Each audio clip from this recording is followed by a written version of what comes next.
A devotional for Friday, April 24th, 2020, written by Dr. Colin Wilson, titled, Called to Account. Scottish Bible scholar William Barclay left us with these words. When I die, I should like to slip out of the room without fuss, for what matters is not what I am leaving, but where I am going. I fully agree with him. Definitely something worth reflecting on. The rich man thought he had time, and lots of it. Life had been good, and now his field had yielded a bumper crop. According to the narrative, his ground brought forth plentifully. Luke 12, verse 16. Or as the Amplified Bible tells us, his land was very fertile and productive. He had so much that he could not think of where to store the crops, so he began thinking to himself, "What shall I do, since I have no place large enough in which to store my crops?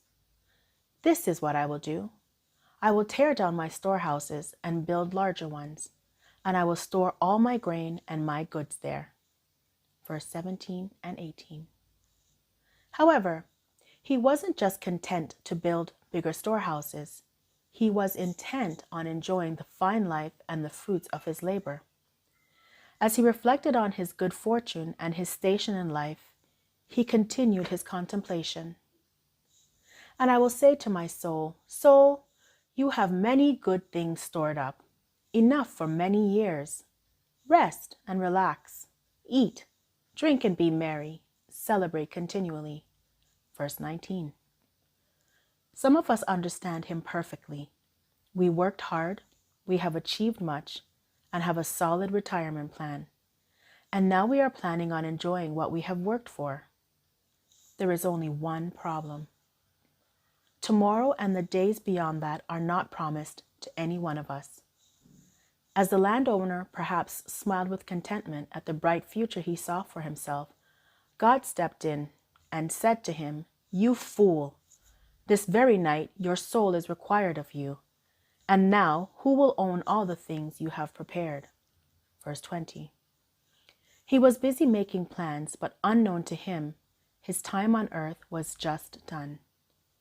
He who gave him life would call him to account that same night and without notice. He would not live long enough to enjoy what he had worked hard to accomplish. He would not live to see the next day. In some ways, we are in the same position. It is easy to take life for granted when God has blessed us with waking up every morning for as long as we have been on the earth. We end our days with words like, "See you tomorrow." We put off things that need to be done because we expect to be around next week, next month, and next year. We do this though we, as James wrote, do not know the least thing about what may happen in your life tomorrow. What is secure in your life?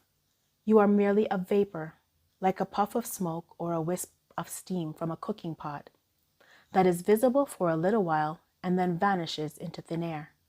James 4, verse 14. Yes, we are here, but only for a moment. Because tomorrow is not promised, today, the present moment, is not only a gift from God, but it is also a good time to rearrange our priorities. God and a right relationship with Him through Christ must be first. Nothing else comes even close. For what does it benefit a man to gain the whole world with all its pleasures and forfeit his soul? For what will a man give in exchange for his soul and eternal life in God's kingdom? Mark 8, verse 36 and 37. Today, you and I must choose and live wisely. We may not have as much time left as we think.